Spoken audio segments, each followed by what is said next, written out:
ব্যাপার ইঞ্জিনিয়ার শপথ নিতেছে প্রাইম মিনিস্টার হিসেবে বালেন্দ্র শাহ, সবাই জানে বালেন নামে। তার দল রাষ্ট্রীয় স্বতন্ত্র পার্টির বয়স মাত্র 4 বছর। 275টা আসনে পার্লামেন্টে 182টা আসন পাইছে। ভূমিধ্বস বিজয়।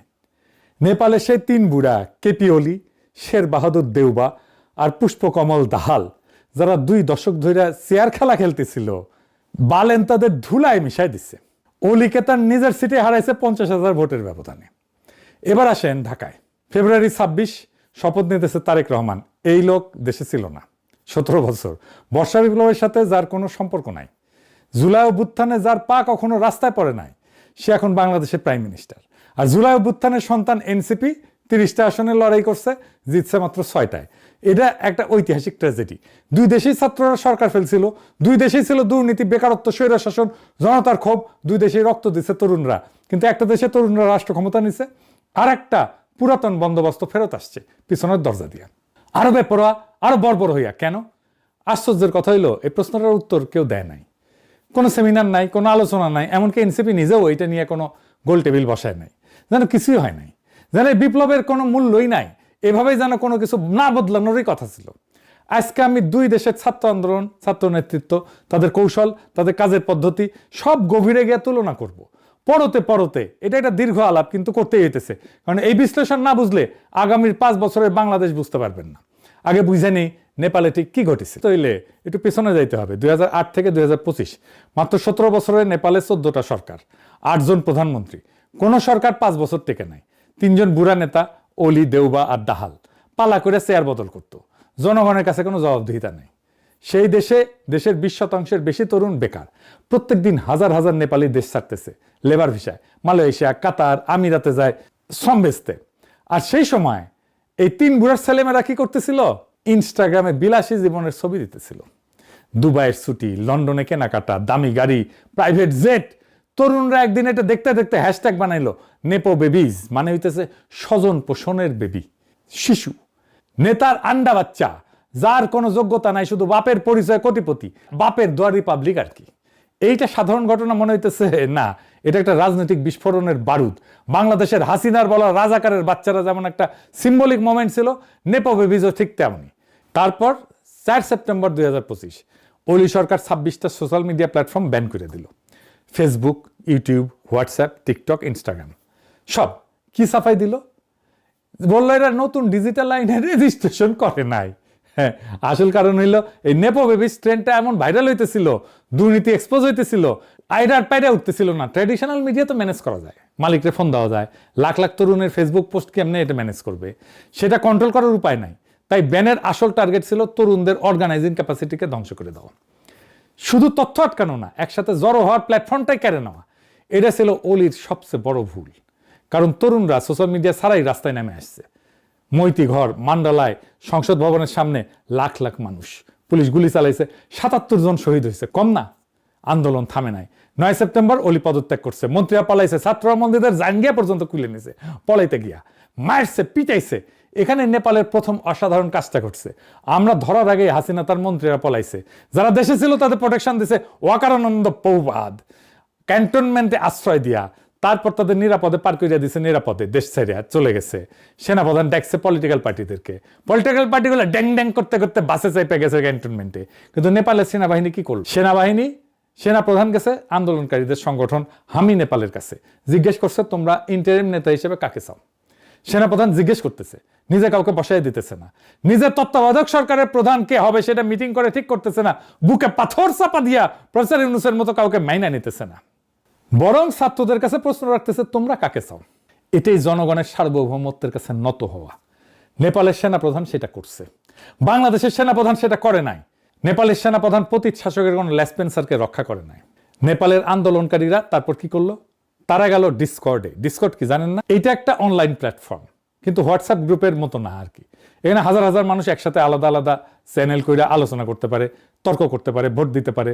নেপালের আন্দোলনকারীদের একটা ডিসকর্ড সার্ভার ছিল, সেইখানে 1 লাখের বেশি সদস্য ছিল। সেখানে 10,000-এর বেশি মানুষ নাম প্রপোজাল নিয়ে তর্ক কইরা সাব চ্যানেলে বিভক্ত হয়ে প্রত্যেকটা প্রার্থীর ব্যাকগ্রাউন্ড যাচাই করলো, ফ্যাক্ট চেক করলো, আলোচনা করলো, তারপরে ভোটাভুটি। 7,713 ভোট পড়লো। সুশীলা কার্কি সাবেক প্রধান বিচারপতি পাইল 3,833 ভোট।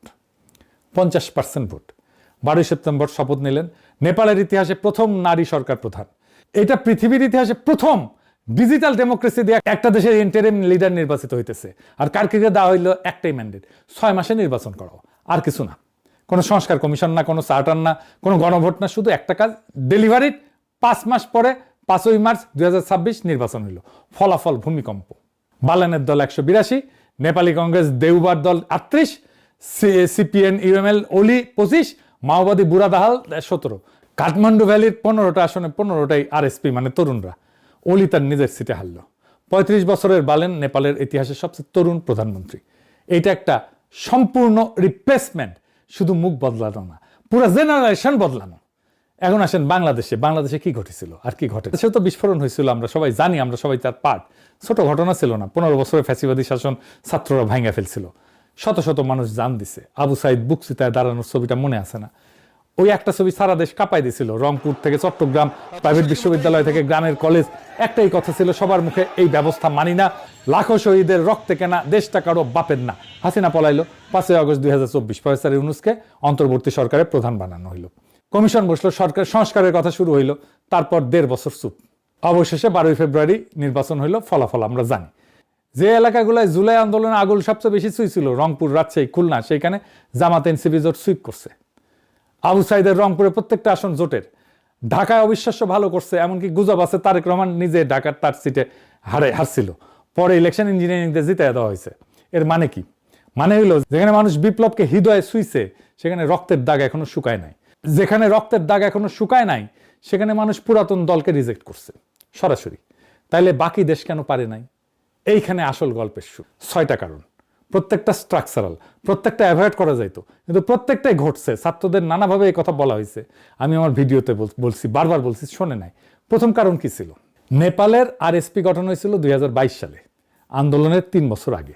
2022-এর নির্বাচনে 4র্থ বৃহত্তম দল হিসেবে পার্লামেন্টে ঢুকে গেছিল, মন্ত্রিসভাতে ছিল কিছুদিন। আর বালেন শাহ 2022-এ স্বতন্ত্র প্রার্থী হিসেবে কাঠমান্ডুর মেয়র হয়েছিল 60,000 ভোটের ব্যবধানে। 3 বছর মেয়রগিরি করছে, দুর্নীতি কমাইছে, রাস্তা ঠিক করছে, কাঠমান্ডু শহর দৃশ্যমানভাবে বদলাই গেছে। মানুষ দেখছে এই লোক কথা বলে না, কাজ করে।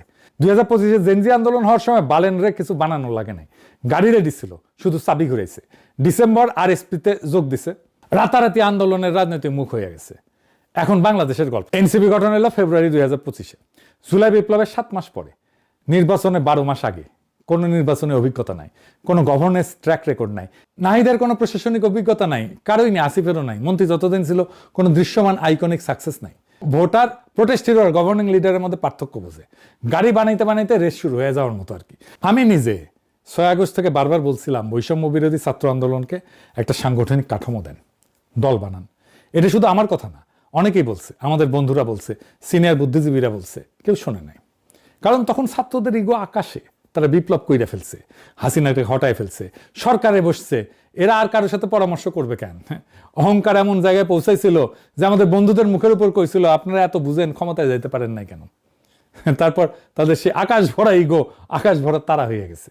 এই অহংকার যে বিপ্লবকে হজম করছে সেটা কেউ তখন বোঝে নাই, আজকেও বুঝছে কিনা জানি না। দ্বিতীয় কারণ হইতেছে সময় 9 মাস আর 18 মাস। নেপালে আন্দোলন থেকে নির্বাচন 6 মাস। মানুষের ক্ষোভ তখনও টাটকা, রক্ত শুকায় নাই, কেউ ভোলে নাই কে গুলি চালাইছিল। সেই রাগ সরাসরি ব্যালট বাক্সে গেছে। বাংলাদেশ আন্দোলন থেকে নির্বাচন 18 মাস। এই সময় কি হয়? মানুষের মনোযোগ সরে যায়, প্রফেসর ইউনূসের সরকারের কথা কেউ শোনে না। প্রত্যেকদিন একটার পর একটা আন্দোলন। বিএনপি নিজেই কত আন্দোলন করছে, সিটি কর্পোরেশনে তালা লাগাই দিছে, সেক্রেটারিতে আন্দোলন করছে, যমুনার সামনে প্রত্যেকদিন আল্লাহর ওয়াস্তে একটা করে বিক্ষোভ। একটা সিটি কর্পোরেশন যদি একদিন না চলে, আপনার নাগরিক সেবা চলবে? নগর তো স্তব্ধ হয়ে যাবে। গভর্নেন্স ফেল করছে। মানুষ তখন আর বিপ্লবের কথা ভাবে না, পেটের কথা ভাবে, গভর্নেন্সের কথা ভাবে, নিরাপত্তার কথা ভাবে, রাস্তায় শৃঙ্খলার কথা ভাবে। আইন শৃঙ্খলার অবনতি হইতেছিল, অন্তর্ঘাত তো চলছে, হাদিকে খুন করলো। আর এমন অনিশ্চয়তায় মানুষ একটা নিয়ম মানে, পরিচিত মন্দ বেছে নেয়, অচেনা ভালোকে বাঁচে না। এইটা বাংলাদেশের মানুষের দোষ না, এটা মানুষের স্বাভাবিক মনস্তত্ত্ব। এইটারে কয় লস অ্যাভারশন বা ক্ষতি এড়ানো। মনে যখন ভয় থাকে যে সব হারাইবো, তখন কমপক্ষে আগেরটা তো চেনা, ওর দুঃশাসন তো দেখছি, সেই দুঃশাসন তো আমি সহ্য করতে পারছি, তো এর চাইতে তো আর খারাপ হবে না, এই লজিক কাজ করে। যদিও একটা সতর্কতা, বিএনপি বিপ্লব বিরোধী শক্তি না, ইলেকশনে বিপ্লব পক্ষের যে সমস্ত শক্তি লড়াই করছে তারাই জিতছে। যদিও আমরা সবাই দেখতেছি বিএনপি জুলাইকে ধারণ করে না, ইলেকশন আগে হইলেও সম্ভবত বিএনপি জিততো, তবে ছাত্ররা বেটার পজিশনে থাকতো, আরো আসন বেশি পাইতো। এইবারের তৃতীয় কারণ বিএনপির অর্গানাইজ সাবোটাজ। শুধু অপেক্ষা করে নাই, বিএনপি সক্রিয়ভাবে অন্তর্বর্তী সরকারকে ব্যর্থ করছে, সক্রিয়ভাবে কাউন্টার রেভলিউশনারি কাজ করছে। কি কি করছে বিএনপি? আগেও বলছি, ঢাকা সিটি কর্পোরেশন অচল করে রাখছে, সচিবালয় আন্দোলন করছে, প্রত্যেকদিন একটা ইস্যু, প্রত্যেকদিন একটা জ্যাম। এখন একটু জায়গায় দেখেন নির্বাচনের পরে এইসব আন্দোলন কোথায় উদা হয়ে গেছে, একটাও নাই, জাতিগুলোর মতো উড়ে গেছে। কারণ আন্দোলনগুলো কখনোই জনগণের দাবির আন্দোলন ছিল না, বিএনপি করতো। এগুলো ছিল ইউনূস সরকারকে ডিস্টেবিলাইজ করার টুল। 2 নাম্বার, স্থানীয় সরকার নির্বাচন আটকাই দিছে। প্রফেসর ইউনূস স্থানীয় সরকার নির্বাচন দিতে চাইছিল, বিশ্ববিদ্যালয় ছাত্র সংসদ নির্বাচন দিতে চাইছিল, বিএনপি হইতে দেয় নাই। আওয়ামী লীগের চেয়ারম্যান মেম্বার সবাই পালাইছে, স্থানীয় সরকার তো এরাই চালাইতো। তৃণমূলের রাজনীতি, সমাজের নিয়ন্ত্রণ, ছোটখাটো বিচার সবাই তার হাতে ছিল। সে পুরা স্ট্রাকচার ভেঙে পড়ছিল। নতুন লিডারশিপ দরকার ছিল, নতুন মুখ দরকার ছিল, নতুন শক্তি দরকার ছিল, বিএনপি সেটা হইতে দেয় নাই। কেন? কারণ স্থানীয় নির্বাচন হইলে কি হইতো? জামাত এনসিপির মাঠ পর্যায়ে একটা বেস তৈরি হইতো, ইউনিয়ন পরিষদ, পৌরসভা, উপজেলায় নতুন মুখ আসতো যারা বিপ্লবের পক্ষের। ছাত্র সংসদ নির্বাচন হলে কি হইতো? বিপ্লবের পক্ষের ছাত্ররা একটা ইনস্টিটিউশনাল ভিত্তি পাইতো। ব্যাপারটা কেমন হইতো সেটা ছায়া তো আমরা দেখছি, ডাকসু, রাকসুতে শিবিরের বিজয় থেকে। সেটা যদি পুরা দেশের ইউনিয়নে হইতো, কি হইতো ভাবেন? বিএনপি এটা জানতো। তাই ইন্টারমিডিয়েট ইনস্টিটিউশন তৈরির আগেই জাতীয় নির্বাচন চাইতেছিল। সিভিল মিলিটারি ব্যুরোর কাছে ভয় পেয়ে গেছে যে এইখানে Awami League, BNP, India West এক হয়ে গেছে, এই রে ব্যাপার বুঝি জামাতে ইসলাম ক্ষমতায় চলে আসলো। বিএনপির তো একটা ক্যাডার নেটওয়ার্ক আছে, তার সাথে আওয়ামী লীগের মাঠের কর্মীরা যুক্ত হয়েছে। ছাত্রলীগ, যুবলীগ সব বিএনপিতে ভিড়ে গেছে। আমিও দেখাইছি অনেক ভিডিওতে বিএনপির ক্যাম্পেইন করতেছে, নিজেরাই বলতেছে আমরা আওয়ামী লীগ, এখন বিএনপি হয়েছি। সকল বাংলাদেশের আনাচে কানাচে যত শ্রমিক আছে তাদের ন্যায্য অধিকার সফল হোক। আমরা চাই নিজেদের নয়, আমরা চাই অধিকার, অধিকার, অধিকার। জয় বাংলা। ধন্যবাদ, ধন্যবাদ। বাংলাদেশ জিন্দাবাদ, জাতীয়বাদী। এই বিএনপির মাঠের লোকের অভাব হয় নাই, ইউনিয়ন পর্যায়ে সংগঠন আছে, কিন্তু 1 বছর পুরনো এনসিপির সেটা নাই। এটা একটা ক্লাসিক কাউন্টার রেভলিউশনারি কৌশল। এটা আমার কথা না, ইতিহাসে বারবার এটা দেখাইছে। বিপ্লবের পরে 2টা জিনিস একসাথে রেস করে, এক নতুন শক্তির ইনস্টিটিউশন বিল্ডিং, 2 পুরানো শক্তির কামব্যাক। যে আগে শেষ করে সেই জেটে। 2 শক্তির কাজ কি? স্থানীয় নির্বাচনে জিতে বেস বাড়ানো, ছাত্র সংসদের নিজে ক্যাম্পাস দখল করা, মাঠে ক্যাডার তৈরি করা। এটা সময় লাগে। পুরোনো শক্তির কাজ কি? এই বেস বানানোর আগেই জাতীয় নির্বাচনে নিয়ে যাওয়া, যেখানে তাদের আগে থেকে থাকা 35 বছরের নেটওয়ার্ক কাজ করবে।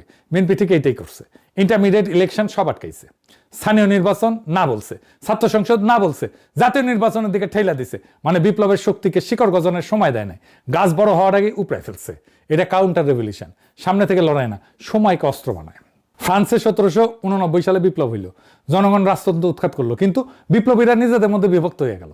নতুন কাঠামো দাঁড় করানোর আগে ক্ষমতার লড়াই শুরু হলো। ঠিক সেই বিশৃঙ্খলার মধ্যে নেপোলিয়ান ঢুকে পড়লো। সে বলল আমি শৃঙ্খলা আনবো, স্থিতিশীলতা আনবো, শান্তি আনবো। ক্লান্ত মানুষ মেনে নিল, বিপ্লবের ফসল তুললো পুরনো ধাঁচের একজন শাসক। বাংলার লুথার কিং দেশে ফিরে একই কথা কইছিল, নিরাপদ বাংলাদেশ করবে, তাই না? একই সিস্টেম, একই টেমপ্লেট। মিশরে 2011-তে তাহরির স্কোয়ারে লাখো তরুণ হোসেনি মোবারককে হটাইলো, তারপর নির্বাচন হইল, মুরসি জিতলো। কিন্তু পুরনো সেনাবাহিনী, পুরনো আমলাতন্ত্র, পুরনো ব্যবসায়ী গোষ্ঠী, এরা সবাই মিলে মুরসিকে অচল করে দিল।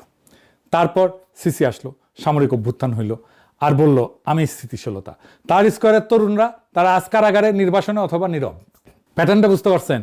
বিপ্লবের পরে পুরনো শক্তি কখনো সামনে থেকে লড়ে না, তারা অপেক্ষা করে, বিপ্লবীদের বিভক্ত হইতে দেয়, ক্লান্ত হইতে দেয়, ভুল করতে দেয়, তারপর স্থিতিশীলতার মুখোশ পইরা ফিরে আসে। বাংলাদেশে বিএনপি ঠিক এই কাজটাই করছে, শুধু সামরিক অভ্যুত্থানের বদলে নির্বাচনী পথে। তারেক রহমান স্থিতিশীলতার কথা বলছে, শান্তির কথা বলছে, ক্লান্ত দেশের মানুষ মাইনা নিছে। এরপর 4 নম্বর, 209 আসন পাইল কিভাবে? আওয়ামী লীগ তো নিষিদ্ধ, তাহলে এই ভোটগুলা কোথায় গেল? উত্তরটা আপনাদের জানা। পুরানো বন্দোবস্তে প্রত্যেকটা স্তম্ভ বিএনপির পিছনে সারিবদ্ধ হয়ে গেছিল। 1 নম্বর স্তম্ভ আমলাতন্ত্র, ব্যুরোক্রেসি। হাসিনা 15 বছরে যে প্রশাসন তৈরি হয়েছে, ডিসি, ইউনো, পুলিশ, নির্বাচনের কর্মকর্তা, এরা সব পুরনো ব্যবস্থার লোক। এদের জন্য বিএনপি মানে সিস্টেম কন্টিনিউশন, জামাত এনসিপি মানে সিস্টেম ডিসরাপশন। জামাত এনসিপি আসলে কি হবে? দুর্নীতির বিচার হবে, ব্যাংক লুটেরাদের হিসাব চাওয়া হবে, প্রশাসনে জবাবদিহিতা আসবে, ব্যাংকগুলো থেকে পাচার হয়ে গেছে ফেরত দিতে হবে সেগুলো। কিন্তু বিএনপি আসলে পুরনো খেলা চলবে, শুধু মুখ বদলাবে। তাই হইতেছে কিনা বলেন? এই জন্যই আমলাতন্ত্র বিএনপির পাশে। আমরা পুলিশ লীগের অবসান চাইছিলাম না, এখন আইসা বলে আমি জাতীয়তাবাদী আদর্শের সৈনিক। শুনেন, বিগত ফ্যাসিস্ট আমলের 18 বছর একের পর এক পদবঞ্চনা, অপমান, বৈষম্য আর মানসিক নির্যাতনের শিকার হয়েছি। কিন্তু শত প্রতিকূলতার মধ্যেও আমি জাতীয়তাবাদী আদর্শ থেকে এক চুলো বিচ্যুত হইনি। শুনেছেন? তাহলে বদলাইলো কি? এবার আসেন 2 নম্বর স্তম্ভ, সেনাবাহিনী, পুলিশ, র্যাব। জুলাই অভ্যুত্থানে সেনাবাহিনী, পুলিশ, র্যাব এদের অনেকের হাতে মানবতা বিরোধী অপরাধের রক্ত লাগিছে, নিরস্ত্র মানুষের উপরে গুলি চালানো হয়েছে। তার আগে গুম খুনের অভিযোগ তো আছে সেনাবাহিনীর জেনারেলদের বিরুদ্ধে। এই অপরাধের বিচার হইলে কারা কাঠগড়ায় দাঁড়াবে? এদের কর্তা ব্যক্তিরা। তাই এরা বিচার হইতে দিতে রাজি না। ইউনূস সরকারকে এরা পদে পদে অসহযোগিতা করছে, আয়নাঘর পর্যন্ত ভিজিট করতে দেয় নাই। তাই তারা বিএনপির সাথে একটা আন্ডারস্ট্যান্ডিং করে ফেলছে, তোমাদেরকে আমরা ক্ষমতায় পৌঁছে দেব, তোমরা আমাদের বিচার করবা না। এখন আসেন নেপালের সাথে তুলনা করেন। নেপালের সেনাপ্রধান আন্দোলনকারীদের জিজ্ঞেস করতেছে তোমরা কাকে চাও। নেপালের সেনাপ্রধান ফ্যাসিলিটেটর, বাংলাদেশের সেনাপ্রধান ইন্টারেস্টেড স্টেক হোল্ডার। এই পার্থক্যটা শুধু ব্যক্তির না, এটা অভ্যুত্থানের মৌলিক গড়নের পার্থক্য। নেপালের সেনাবাহিনীর হাতে গণহত্যার দাগ আগে থেকে ছিল না, বাংলাদেশের সেনাবাহিনীর হাতে ছিল। 3 নম্বর স্তম্ভ কি? এলিট স্ট্যাবলিশমেন্ট, ব্যবসায়ী গোষ্ঠী, সুশীল সমাজের একাংশ, মিডিয়া, এমনকি ইউনূস সরকারের উপদেষ্টা পরিষদের অনেকে। এরা ভিতরে বৈশা বিপ্লবের এজেন্ডাকে দুর্বল করছে, বিএনপির সাথে একটা ব্রিজ রেখা দিচ্ছে, সিগন্যাল পাঠাইছে আমরা তোমাদের পক্ষে আছি। নির্বাচনের পর বিএনপি এদের পুরস্কৃত করছে। এই যে খলিলুর রহমান, সে প্রত্যেকটা কন্ট্রাক্ট হয়েছে, তাদেরকে বলছে তারেক রহমানের সাথে যান, আমি নিয়ে যাইতেছি, নিয়ে গেছে। সেই জন্য তো তারা পররাষ্ট্রমন্ত্রী বানাইছে। নির্বাচনের পর বিএনপি এদের পুরস্কৃত করছে, নতুন সরকারের জায়গা দিচ্ছে। এটা গোপন কিছু না, মানুষ দেখছে কারা কারা গেছে বিএনপির গুরুত্বপূর্ণ পদে। আমি আর আলাদা করে আর নাম কইতে চাইলাম না। আর সবচেয়ে গুরুত্বপূর্ণ আওয়ামী লীগের ভোট ব্যাংক। এই ভোট ব্যাংকের বড় অংশ দিশেহারা, তারা জামাত এনসিপিকে দেখতেই পারে না। বাংলাদেশের আওয়ামী লীগ কখনো এনসিপিকে ভোট দেবে না, তারা বিএনপিকে ভোট দিতে পারে, এমনকি জামাতকে ভোট দিতে পারে, কিন্তু কখনো এনসিপিকে ভোট দেবে না। বাংলাদেশের হিন্দু সম্প্রদায় এখনো পর্যন্ত জামাতকে ভোট দেবে না, তারা যেই দলই করুক না কেন। পরে কি হবে জানি না। বিএনপি তো তাদের বলছে ধানের শীষ আপনাদের পাশে আছে। নৌকার যে কান্ডারি, যে মূল মাঝি, ও নৌকার সবগুলোকে ফেলে দিয়ে পাড়ায় চলে গেছে, ইন্ডিয়ার চলে গেছে, ঠিক না? এখন আমাদের যারা এখানে নৌকা ভরতে না সারা বাংলাদেশে, তারা তো একটু অসহায় অবস্থায় আছে, যে আমাদের মূল লোকটাই পালাই গেছে, আমরা এখন কি করবো? তো সেই জায়গায় আমি আপনাদেরকে এইটুকু আশ্বাস দিতে পারি যে আপনাকে হতাশ হবেন না, ধানের শীষ আপনাদের পাশে আছে, আমরা আপনাদের পাশে আছি। আমরা বেঁচে থাকতে আপনাদের গায়ে কেউ ফুলের টোকাও দিতে পারবে না। এরা বিএনপিতে গেছে। এখানে একটা কথা বলি, অনেকে বলে আওয়ামী লীগ নিষিদ্ধ করাটা একটা স্ট্র্যাটেজিক মিস্টেক ছিল, কারণ আওয়ামী লীগ যদি মাঠে থাকতো তাহলে আওয়ামী লীগের এই ভোট বিএনপি পাইতো না। কিন্তু আওয়ামী লীগ নিষিদ্ধ হয়, সেই ভোট কনসলিডেটেড হইয়া বিএনপিতে গেছে। আমরা তাও আওয়ামী লীগের নিষিদ্ধের পক্ষে বলছি। আমরা জানতাম আওয়ামী লীগের ভোট বিএনপিতে যাবে, গেছেও। তাহলে কেন চাইছি? কারণ আওয়ামী ভোট যে নিবে সে আওয়ামী ইন্টারেস্টের কাছে ডিপেন্ডেন্ট হয়ে যাবে। বিএনপিও গেছে, গেছে না?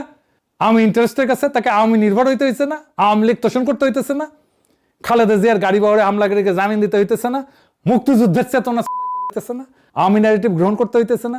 আওয়ামী লীগ যত বেশি মুক্তিযুদ্ধের কথা কইছে তার চেয়ে বেশি কইতেছে বিএনপি, যেন বিএনপি মুক্তিযুদ্ধের চ্যাম্পিয়ন। হ্যাঁ, ওই যে আছে না, শুনি বিবরণ কোদে তিনি কন, মারিয়া করিব খুন, বাবু যত বলে পারিষদ দলে, বলে তার শত গুণ, সে শত গুণ বলে পারিষদ হইয়া। বিএনপি মুক্তিযুদ্ধের কথা। আর কি হয়েছে? এই বিএনপির হিস্টোরিক ভোট ব্যাংক বিএনপি থেকে সরে আসবে, সরে আসতেছে। জামাত এনসিপি যে ভোট পাইছে তার অর্ধেক তো বিএনপির ভোট ব্যাংকের ভোট। লং টার্মে বিএনপির ক্ষতি হবে, তাই হয়েছে, আরো ক্ষতি হবে। পঞ্চম কারণ কি? এবারে ইউনূস সরকারের দিকে তাকাই। এখানে নেপালের সবচেয়ে নাটকীয় কন্ট্রাস্ট। নেপালে অনেকে ভোটাভুটি করে, ছাত্র আন্দোলনকারী ভোটাভুটি করে অন্তর্বর্তীকালীন সরকারের প্রধান নির্বাচন করছে। বাংলাদেশে হাসিনা পালানোর পরে কি হলো? কয়েকজন ইউনিভার্সিটির টিচার, কয়েকজন ছাত্র নেতা একটা ছোট্ট গ্রুপ বসে সিদ্ধান্ত নিল প্রফেসর ইউনূস। কোনো বিস্তৃত আলোচনা নাই, কোনো গণভোট নাই, কোনো ব্রেনস্টর্মিং নাই, কোনো ডিসকর্ড নাই, কোনো পাবলিক ফোরাম নাই, একদম টপ ডাউন ডিসিশন, সেনা সমর্থিত ট্রানজিশন। ফ্যাটাল মিস্টেক এটা। এটা আন্দোলনের জন্য নেপালে হাজার হাজার মানুষ ইন্টারিম নেতা বাছাই করছে, বাংলাদেশে কয়েকজন মিলে ঠিক করে দিছে। আপনি যত বেশি মানুষকে ডিসিশন নেওয়ার টাইমে ইনভলভ করবেন তত বেশি ওন করবে তারা। ছাত্ররা যাদের সাজেশন নিয়ে সরকার তৈরি করছে তারাই সবচেয়ে বেশি সমালোচনা করছে ইউনূস সরকারে, এখনো করতেছে। গণতন্ত্রের প্রথম অরিজিন স্টোরি থেকে এই সরকার ড্যামেজড। সবচেয়ে ভয়ানক ভুল, প্রফেসর ইউনূসকে কোনো ম্যান্ডেট দেওয়া হয়নি যে আমরা কি চাই, এই তালিকাটাই তৈরি হয়নি। কার কি জানতো? একটাই কাজ, নির্বাচন। ইউনূস জানতো না তার কাজ কি, সংস্কার, নির্বাচন, শাসন, নাকি তিনটাই। উনি নিজেই বলছেন আমার কথা শুনতে হবে। পরে দেখা গেল ওনার কথা কেউ শোনে না। এমন একটা প্রশ্ন আসে, তাইলে কেন দ্রুত নির্বাচন দিয়ে চলে গেলেন না প্রেসিডেন্ট? 6 মাসে ছাইড়ে দিলেই তো হতো। কারণ হইতেছে বাংলাদেশের মানুষ বিএনপিকে বিশ্বাস করে না। বিএনপি আগেও ক্ষমতায় ছিল 2001 থেকে 6, সেই সময় দুর্নীতি, হাওয়া ভবন, তারেক রহমানের 10% গল্প, খাম্বা, হাসিনা পালানোর পরে অব্যাহত চান্দাবাজি, খুন, জখম, ধর্ষণ। বিএনপি নামা বলে এই যে এখানে 271টা খুন করছে, 81টা ধর্ষণ করছে বিএনপি এই 20 মাসে। আপনারা যখন দেখবেন তখন ব্যাটছে কিনা আল্লাহ মালুম। মানুষের এটা মনে আছে তার দুঃশাসনের কথা, মানুষ জানতো দ্রুত নির্বাচন দিলে হয়তো বিএনপি আসবে আর তাদের পরিবর্তনের প্রতিশ্রুতি রাখবে না। তাই জনদাবি ছিল আগে সংস্কার হোক, তারপরে নির্বাচন হোক। এই দাবিটা যুক্তিসঙ্গত ছিল, কারণ আমরা দেখতেছি সংস্কার যা করে গেছিল ইউনূস সরকার, কোনটাই তারা রাখতেছে না, গুম অধ্যাদেশ বাতিল করে দিছে। কিন্তু সমস্যা হলো সেই সংস্কার করার সক্ষমতা ইউনূস সরকারের ছিল না। কেন ছিল না? কারণ ইউনূস সরকারের উপদেষ্টা পরিষদে বসানো হয়েছিল এমন সব মানুষদের যাদের সাথে জুলাই বিপ্লবের ন্যূনতম কোনো সম্পর্ক নাই, বিপ্লবের প্রতি কমিটমেন্ট নাই, পলিটিক্যাল ক্যাপিটাল নাই, জনভিত্তি নাই, সংগঠন নাই, রাজনৈতিক পেশি নাই, পলিটিক্যাল মাসল নাই। একজন উপদেষ্টা দেখেন তো যার ফলোয়ার আছে? নাই। কারণ এরা সব টেকনোক্র্যাট, এনজিওর লোক, তার উপরে বেশিরভাগই বুড়া। প্রফেসর ইউনূস ওনার ওয়াইফের ডাক্তারকে উপদেষ্টা বানাইছেন। হ্যাঁ, চিন্তা করেন, এরা হয়তো চিন্তাশীল বা ইন্টেলিজেন্ট মানুষ, কিন্তু এক্সিকিউটর না। ফলে কঠিন রাজনৈতিক সিদ্ধান্ত নেওয়ার সময় এরা পিছিয়ে যেত, আর এক্সিকিউট করতে গেলে হাসিনা আমলে ব্যুরোক্রেসি বাধা দিত। কারণ সেই ব্যুরোক্রেসি কোনো কারণ নাই বিপ্লব সফল করার। আর বিপ্লবের আসল শক্তি প্রাইভেট বিশ্ববিদ্যালয়ের ছাত্রছাত্রী, তরুণ নারীরা, সোশ্যাল মিডিয়া অ্যাক্টিভিস্ট, গার্মেন্টস শ্রমিক, রিক্সাওয়ালা, দিনমজুর, মাদ্রাসা ছাত্র, আলেম, এদের কাউকে কাছে টানা হয়নি। আলেমদের মামলাগুলো পর্যন্ত তোলা হয়নি সব। ইউনূস সরকার শুধু ছাত্রদের একটা অংশ আর টেকনোক্রেট দিয়ে চলছে। পলিটিক্যাল বেস ছিল অত্যন্ত সংকীর্ণ। অল্প বয়সী ছাত্ররা সরকারে গেছে, 27 বছরের নাহিদ, 26 বছরের আসিফ, এদের কাঁধে পুরো রাষ্ট্রের ভার। কোনো এক্সপিরিয়েন্স নাই, কোনো প্রোটেক্টিভ শিল্ড নাই, কোনো ইনস্টিটিউশনাল সাপোর্ট নাই, কোনো ম্যানেজারিয়াল ক্যাপাসিটি নাই। ছাত্রদের বাদ দেন, আমি আসিফ নজরুলকে শিখাইছি আইজেনহাওয়ার ম্যাট্রিক্স কি, কারণ উনি টাইম ম্যানেজমেন্ট করতে পারতেছিলেন না। উনি কইতেছিলেন না যে সারাদিন কাজ করেন উনি, কেন সারাদিন কেন কাজ করতে হবে একজন উপদেষ্টার? এই ম্যানেজারিয়াল ক্যাপাসিটি না থাকার কারণে প্রত্যেকটা ভুল এদের নামে চলে যেত। সাধারণ মানুষ দেখছে এরা আগের চেয়ে ভালো কিছু করতে পারতেছে না, বরং উল্টা এদের নামে দুর্নীতি, চাঁদাবাজির অভিযোগ। আমি জাজমেন্ট দেবো না, কিন্তু পারসেপশন তৈরি হয়েছে তো। আর এই পারসেপশন সামলানোর কোনো ক্যাপাসিটি এনসিপির ছিল না, কারণ আমি আগেই কইছি তারা প্রোটেস্ট হিরো, গভর্নিং লিডার না। এই দুইটা সম্পূর্ণ আলাদা স্কিল সেট। এখানে আর একটা গভীর সমস্যা ছিল, ছাত্রদের একাংশের মধ্যে একটা আত্মম্ভরিত তৈরি হয়েছিল, বিশেষ করে মাহফুজের মধ্যে। তারা মনে করতো যে বিপ্লব তারাই নির্মাণ করছে, কিন্তু বাস্তবতা কি? বাস্তবতা হলো ছাত্ররা বারুদে আগুন ধরায় দিছিল, এটাই যথেষ্ট ছিল, এটাই ঐতিহাসিক ছিল। কিন্তু সেই আগুনকে বিপ্লবের রূপ দিয়েছে সাধারণ মানুষ, রিক্সাওয়ালা, দিনমজুর, গার্মেন্টস শ্রমিক, মাদ্রাসা ছাত্র, গৃহিণী, যারা কোনো নির্দেশনা ছাড়াই রাস্তায় নেমে আসছিল। এরা তো ছাত্র নেতাদের নির্দেশে আসে নাই, নিজের তাগিদে আসছে। এটা ছিল একটা লিডারলেস এক্সপ্লোশন, এবং সেটাই ছিল এর সবচেয়ে বড় শক্তি। কিন্তু ছাত্র নেতারা মনে করলো এটা তাদের নেতৃত্বের ফসল। এই ভুল ধারণা থেকে তারা নিজেদের বিপ্লবের মালিক ভাবলো। আর মালিকানা বোধের পরিণতি কি? অন্যদের শেয়ার দিতে অনীহা, পরামর্শ নিতে অনিচ্ছা, নিজের ভুলকে অ্যাডমিট করতে অক্ষমতা। ইউনূস সরকার ব্যুরোক্রেসিকে সামলাইতে পারে নাই, যদি এটা সামলানো 1-2 এর ব্যাপার ছিল। এই টেকনোক্রেটরা ল অফ অ্যাডমিনিস্ট্রেশন বোঝে, কিন্তু পলিটিক্যাল পাওয়ার বোঝে না। পলিটিক্যাল পাওয়ার মানে কাকে ভয় দেখায়, কাকে বন্ধু বানাইতে হবে, কোথায় চাপ দিলে কোন জিনিস ব্যাড হবে, কার বিরুদ্ধে শাস্তির ভয় দেখাইলে লাইনে আসবে। এইটা বিএনপি বোঝে, আওয়ামী লীগ বোঝে, ইউনূস সরকার বুঝতো না, জামাত এনসিও বুঝে না। ফলে স্থানীয় পর্যায়ে সোশ্যাল কন্ট্রোল যেটা ভ্যাকুয়াম পড়ছিল সেটা পূরণ করছে বিএনপির ক্যাডাররা। এবার আসেন 6 নম্বর কারণ। নেপালে কোনো দলের ইনস্টিটিউশনাল গ্রিপ বাংলাদেশের মতো গভীর ছিল না। মানে প্রশাসনের মধ্যে দলের ক্যাডার ছিল না কারোই। 14টা সরকার, 8টা প্রধানমন্ত্রী হয়, কোন দল 5 বছর থেকে না, তাহলে 3টা বড় দলের মধ্যে ভোট ছড়ানো ছিল, ক্যাডার নেটওয়ার্ক দুর্বল ছিল, তাই নতুন দলের জন্য জায়গা ছিল। বাংলাদেশে আওয়ামী লীগ আর বিএনপি 56 বছর ধরে পালাক্রমে শাসন করছে। প্রত্যেক ইউনিয়নে, প্রত্যেক ওয়ার্ডে, প্রত্যেক বাজারে 2 দলের লোক আছে। ছাত্রদল, ছাত্রলীগ, বিশ্ববিদ্যালয় থেকে ইউনিয়ন পর্যন্ত একটা ফিডার সিস্টেম তৈরি করছে। এই ডুওপলি, এটা ভাঙা সহজ কাজ না। আওয়ামী লীগ নিষিদ্ধ হয়, সে ভোট ব্যাংক তৃতীয় শক্তিতে না যায় বিএনপিতে কনসলিডেট করছে। 2 দেশে 2টা আলাদা চক্র। নেপালে কাজ করছে ভার্চুয়াস সাইকেল, দ্রুত নির্বাচন, রাগ ঠান্ডা হয় নাই, ক্ষোভ ঠান্ডা হয় নাই, পুরনো দলের স্যাবোটাজের সময় নাই, রেডিমেড দল আছে, প্রুভেন নেতা আছে, ফ্র্যাগমেন্টেড পার্টি সিস্টেমে নতুন দলের জায়গা ছিল, ভোটে জিতছে। বাংলাদেশে কাজ করছে একটা ভিশাস সাইকেল। ইউনূসের কোনো ম্যান্ডেট নাই, তাকে নির্বাচন করার সময় কোনো আলোচনা হয়নি, দীর্ঘ অন্তর্বর্তী পর্ব, মানুষ বিএনপিকে বিশ্বাস করে না, কিন্তু সংস্কারের সক্ষমতা নাই, বিএনপির অ্যাক্টিভ স্যাবোটাজ, স্থানীয় নির্বাচন, ছাত্র সংসদ আটকানো, নতুন শক্তির বেস তৈরি হয় নাই, সরকারে যাওয়া ছাত্ররা গভর্নিং ইমেজ তৈরি করতে ব্যর্থ হয়েছে, আত্মম্ভরিতায় বিপ্লবের বিস্তৃত ভিত্তিকে কাছে টানে নাই, সেনাবাহিনী, প্রশাসন, এলিট সবাই বিএনপির পিছনে দাঁড়াইছে, আওয়ামী লীগ নিষিদ্ধ হয়, ভোট কনসলিডেট হয়েছে, বিএনপিতে গেছে, মোমেন্টাম শেষ, পুরনো দল দিচ্ছে। এটা একটা ধারাবাহিক সেন। একটা লিঙ্ক ভাঙলেও ফলাফল ভিন্ন হইতো। তাইলে বাংলাদেশ কি হাইরা গেছে? না, বাংলাদেশের বিপ্লব হারে নাই, বিপ্লবকে হারানো হয়েছে। এটা কোনো ন্যাচারাল ফেলিয়র না, এটা একটা অর্গানাইজড কাউন্টার রেভলিউশন। বিপ্লব শেষ হয় নাই, বিপ্লবের প্রথম অধ্যায় শেষ হয়েছে। প্রথম অধ্যায়ে আমরা ফ্যাসিবাদ উপড়াইছি, দ্বিতীয় অধ্যায়ে আমাদের নতুন রাষ্ট্র করতে হবে। দুই অধ্যায়ের স্কিল আলাদা। প্রথম অধ্যায়ে লাগছে সাহস, দ্বিতীয় অধ্যায়ে লাগবে ধৈর্য। সাহস আপনাদের ছিল আমি মানি, কিন্তু ধৈর্য থাকবে তো। দ্বিতীয় অধ্যায়ের কলম এখনো তরুণদের হাতেই আছে, কিন্তু কলম থাকলেই লেখা যায় না, ইতিহাস সেটা শিখাই দিছে। তারা কি লিখবে, নাকি কলম হাতে বিলাপ করতে করতে আর একটা কলমধারী তাদের জায়গা নিয়ে নেবে? এই প্রশ্নের উত্তর তাদেরকেই দিতে হবে। আমাদের কাজ, আমরা দেখে যাব, আলোচনা করব, ভুল দেখাই দেব, এবং যখন তারা ঠিক পথে আসবে পিছনে দাঁড়াবো, সমর্থন করব। বাংলাদেশ তো জাগতেছে। নাসিরউদ্দিন পাটোয়ারিকে দেখেন, যেখানে যাইতেছে জনসমুদ্র হইতেছে। এখন সেই সবচেয়ে জনপ্রিয় তরুণ নেতা, মানুষ আসতেছে, ভরসা করার মতো নেতা চাইতেছে। তারা নাসিরউদ্দিন পাটোয়ারিকে পাইছে, পাইয়াই তারা তাকে আঁকড়াই